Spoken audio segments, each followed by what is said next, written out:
পাগল মোহন মোহন রিহি মন কেন পাল্লা মার্কার কথা বলে।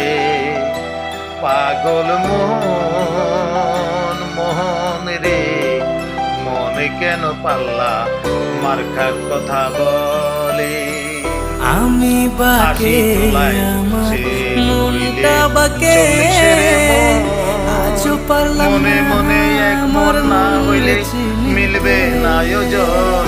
পাগল মোহন রে মন কেন পাল্লা মার্কার কথা বলে। দুর্নীতি অপশাসনে পড়ে গেছে দেশ, চাঁদাবাজি করে দেশটাকে করলো ধ্বংস সর্বশেষ। সেই জন্য দেশের মাঝে পাল্লার প্রয়োজন।